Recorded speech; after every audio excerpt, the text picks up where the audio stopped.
Jack lived in a small, quiet town in the middle of nowhere. People there knew each other, and life was simple. Jack was not like the others. He was a former soldier who had seen war and pain. After leaving the army, he wanted peace.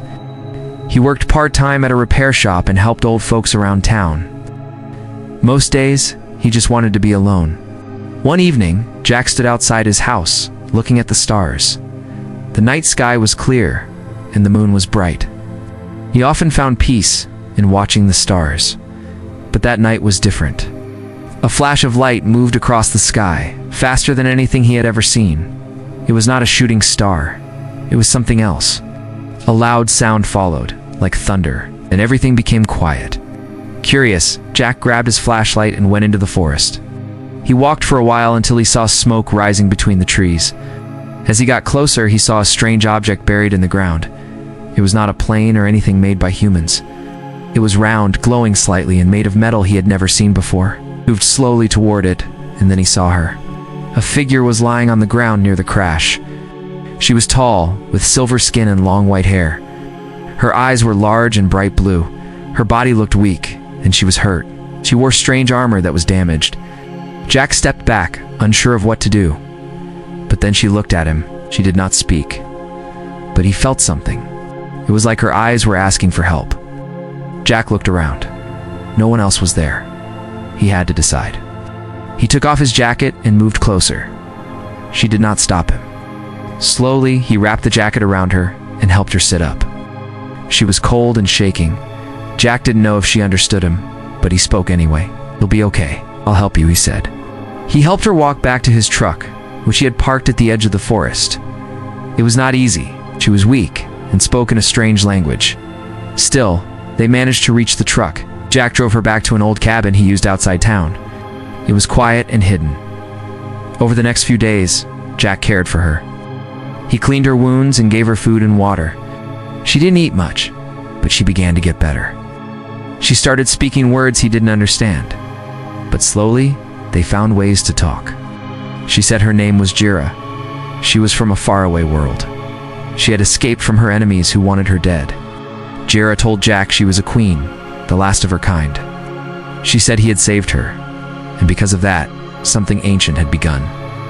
Jack didn't understand what she meant. He thought she was just grateful. One night, Jack had a dream. In the dream, he was standing in a strange place. Bright lights surrounded him, and voices spoke in a language he didn't know. He saw a symbol glowing on his hand. When he woke up, that same symbol was on his skin, glowing in the dark. He rushed to Jira and showed her. She looked at him with wide eyes and knelt before him. She called him Al. He asked what that meant. She said it meant chosen one. In her world, when a queen is saved by someone with a pure heart, the bond cannot be broken. Jack was now linked to her by a royal tradition that went back thousands of years. Jack didn't know what to say. He had only tried to help. Didn't ask for this. But deep inside, he felt something change. He was no longer just a man from a quiet town. He was part of something bigger, something strange and important. As he looked at Jira, he knew his peaceful days were over. The stars he once watched for peace had brought something else. A new journey had begun, and Jack had been chosen. Jack stood in front of the mirror, staring at the glowing symbol on his hand. It was shaped like a circle with lines reaching out from the center. No matter how hard he scrubbed, it didn't go away. It was not a scar. It felt like it was part of him now. Jira watched from the doorway. She looked stronger now. Her wounds were healing fast. Her skin was no longer pale, and her voice had become clear. She had taught Jack a few of her words, and Jack had taught her some English. Still, they spoke mostly through simple words and gestures. Jira touched the symbol on Jack's hand. Her voice was soft. "You are Al. Chosen. The bond has started." Jack looked confused. "What does that mean? Why me?" She walked to the window and looked at the sky. "Long ago, my people made a promise. When a queen is in danger and saved by a pure soul, the stars choose that soul to be her protector." "I'm not a protector," Jack said. "I'm just a man. I fix broken things. I don't fight anymore." Jira looked at him. "But you did fight. You chose peace after war. That is strength." Jack did not answer. He sat down and held his head in his hands. His life had changed too fast. First the crash, then the alien queen. Now this symbol on his skin. It felt like a dream. That night, Jack had another dream. He was flying through stars, saw strange worlds and tall buildings of light. He heard voices calling his name. When he woke up, he felt stronger. Something inside him had changed. Later that day, while Jack was chopping wood behind the cabin, he heard a strange sound. It was sharp like a whistle. He turned and saw a flash of light in the trees. Then he saw them. 3 tall figures stepped out of the forest. They wore black armor and had weapons. Their faces were hidden behind masks. Jira ran outside. Her eyes widened in fear. "Hunters," she said. "They found me." Jack dropped the axe and grabbed Jira's hand. Inside. Now they ran into the cabin. Jack locked the door, though he knew it wouldn't stop them. He grabbed the old rifle he kept under the bed. It was rusty, but it still worked. "Stay low," he told Jira. The hunters began to surround the cabin. One of them spoke in a robotic voice. "Give us the queen, and we will not harm you." Jack aimed the rifle through the window. Not happening. The hunters opened fire. Bright blasts of energy hit the walls. Jack returned fire, hitting one of them. The figure fell and didn't move. Jack ducked as the blasts grew louder. Jira reached out her hand. A strange blue light formed in her palm. She moved her hand in a circle, and a shield of light appeared around them. Jack stared at her. "What is that?" "Old power," she said. "I'm getting stronger. The bond helps me heal." With the shield protecting them, Jack opened the door and fired again. Another hunter dropped. The third one rushed at him. Jack dodged and tackled the figure. They rolled on the ground, fighting hand to hand. The hunter was strong, but Jack was faster. He found a weak spot in the armor and hit it hard. The last hunter fell. Jack stood up, breathing hard. His hands were shaking. Jira walked to him and placed her hand on his chest. "You are not just a man. You are Al." Jack looked around. The cabin was damaged, but they were alive. He looked at the bodies of the hunters. "They won't stop, will they?" Jira shook her head. "No, more will come." Jack nodded slowly. "Then we can't stay here." She looked up at him. "I have a ship. It's hidden. We can leave this world." He thought about his town, his quiet life. But that life was gone now. "All right. We leave tomorrow." That night, as they packed supplies, Jack looked at the sky again. He no longer felt like a man looking up in wonder. Now, he felt like he was part of that sky. A new path had begun, and there was no going back. Early the next morning, Jack and Jira stood near the edge of the forest. Jira held a small round device in her hand. She pressed it, and the ground shook. A hidden door opened in the earth, revealing stairs going down into darkness. Jack followed her without speaking. The air underground was cold. Lights turned on as they walked down. At the bottom, a large silver ship waited in a hidden chamber. It looked smooth and sharp, like a bird made of glass and metal. Jack stared at it. He had never seen anything like it. Garrow walked to the ship and touched the side. A door opened. They stepped inside. The ship was quiet, but lights began to glow. A calm voice spoke in Jira's language. She answered back. Then she looked at Jack. "This ship is ready. It knows me. And now it knows you." Jack sat in one of the seats. It was warm. He felt strange, but also safe. The ship lifted from the ground and flew into the sky. Jack looked out the window and saw his town growing smaller and smaller. Then the stars came closer. In a flash of light, they were no longer on Earth. Jack stared at the stars around them. "Where are we going?" Jira pointed at a small blue dot on a screen. "To a place where we can hide, then we plan." The ship moved fast through space. It passed strange objects, floating rocks, and glowing clouds. Jack sat quietly, trying to understand everything. He was no longer just a man from Earth. He was now part of something much bigger. After a few hours, the ship landed on a small moon. It had air, water, and strange red trees. Jira led Jack into a cave where she had hidden supplies. There were food packs, clothes, and weapons. She gave Jack a suit made from strong fabric. It fit him perfectly. While they rested, Jira showed Jack how to use alien tools. One was a small cube that turned into a weapon when touched. Another was a round disc that could make a shield. Jack learned quickly. He liked fixing things, and alien tech felt like a puzzle. At night, they sat by a fire. Jera spoke more about her world. My people were once free. Now the Empire hunts us. I was queen by blood, but they destroyed my home. Jack asked, "Why do they fear you?" "Because I carry the old ways. The power to lead not with fear, but with truth. They want control." Jack looked into the fire. "Sounds a lot like humans." Jera smiled. "Not all humans. You are different." The next day, the ship picked up a strange signal. Jera listened carefully. Then her face changed. "It's a warning. The Empire knows I escaped. They sent a message to other worlds. They are hunting me." Jack stood up. "Then we can't wait. We need to move." Jera nodded. "But not just run. We find help. Allies. There are those who still fight." The ship left the moon and jumped to another system. This time they landed near a space station floating near a gas giant. It was big and old, filled with ships from different places. Jera walked ahead, her hood up. Jack followed, watching everything. Inside the station, they met strange beings. Some looked like animals, others like machines. Jera spoke to a tall alien with 4 arms. They talked for a long time. Then the alien gave her a metal coin. "He knows a rebel group," she told Jack. "They fight the Empire in the shadows. We go there next." As they returned to the ship, a group of guards spotted them. One shouted a warning.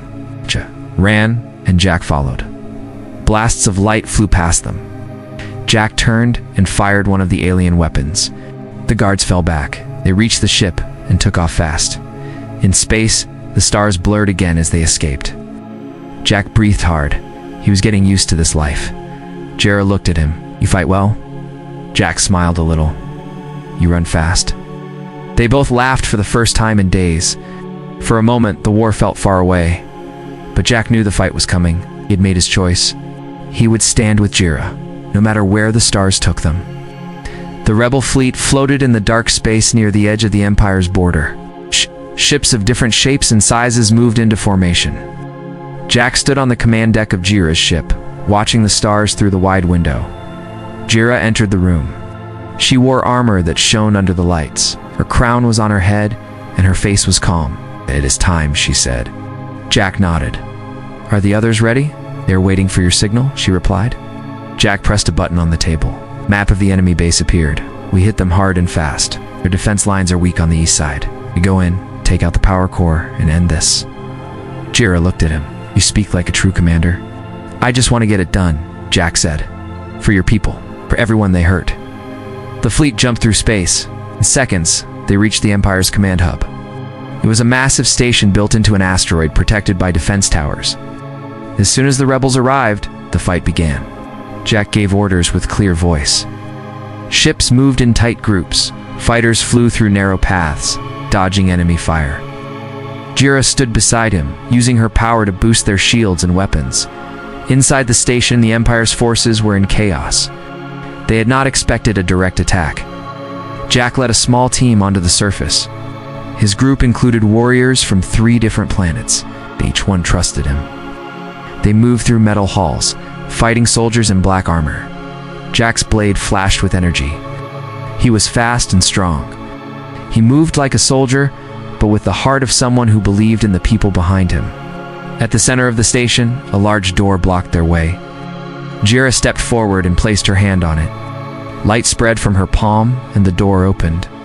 Inside was the core, a tall tower of light and wires. But standing in front of it was the enemy commander, a tall alien with dark armor and red eyes. "I knew you would come," the commander said. "The lost queen and her human toy." Jack stepped forward. "I'm no toy. I'm her shield." The fight was fast and brutal. The commander was strong with sharp weapons and quick moves, but Jack had trained. He had fought beasts in past trials. He used his speed and mind to break the enemy's defense. In the end, Jack drove his blade into the ground, sending a wave of energy through the room. The enemy commander fell. Jera touched the core and sent a command through her bond. The station's power shut down. Lights went off, and systems failed. The Empire's hold was broken. The rebels cheered across the ships. Messages came in from other planets. News of the victory spread fast. People began to rise. The Empire was falling, Back on the ship, Jack sat alone, cleaning his blade. Jira entered, holding something in her hands. "This is for you," she said. It was a piece of silver cloth marked with the symbol on Jack's hand. "You are more than my protector now. You are part of this world," she said. Jack looked at her.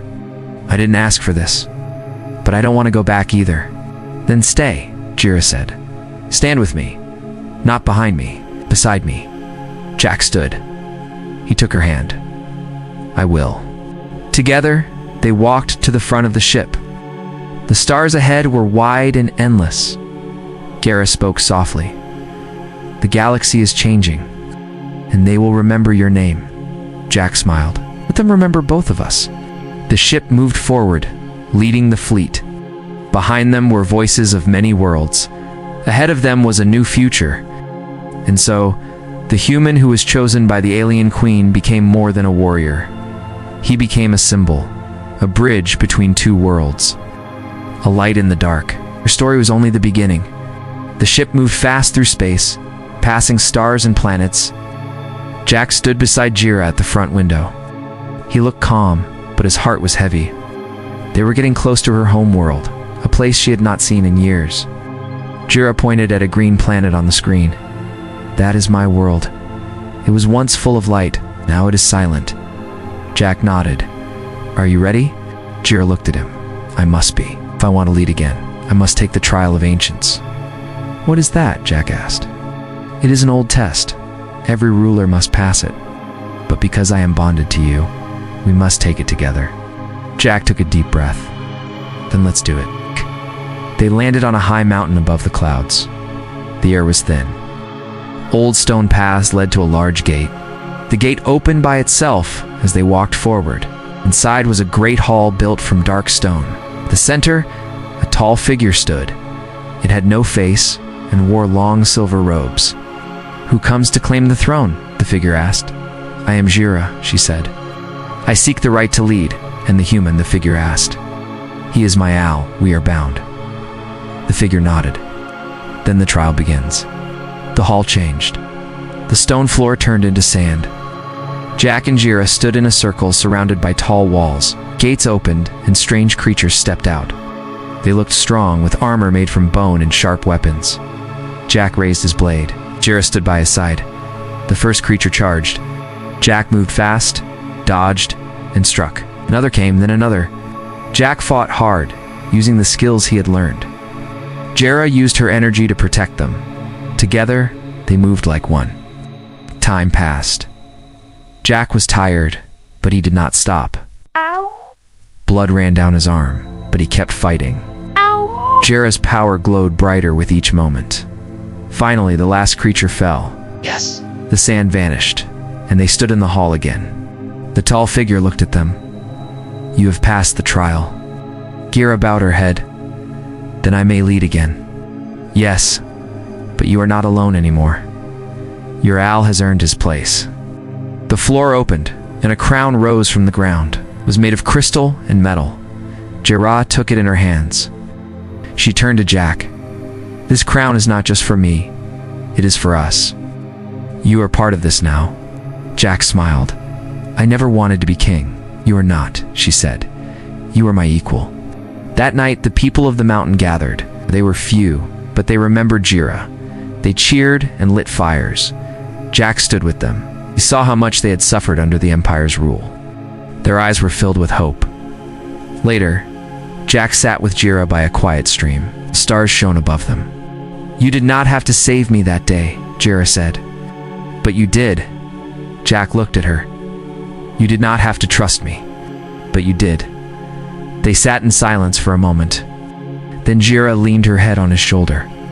The war had taken much from them, but it had also brought them together. A message came through the ship's system. Jira stood and opened it. A small image of a rebel captain appeared. "The Empire moves against us. We need your help." Jira turned to Jack. "It is time." Jack stood. "Then we fight together." They walked back to the ship. The crew greeted them with respect. Jack looked at their faces. Aliens from many worlds had joined them. They were ready. As the ship rose into the sky, Jira stood at the front, her crown glowing in the light. Jack stood beside her, his hand resting on the hilt of his blade. The stars ahead were filled with danger, but they were not afraid. They had passed the trial. Now they were ready for war. And the galaxy would soon learn what it meant to be chosen by the alien queen.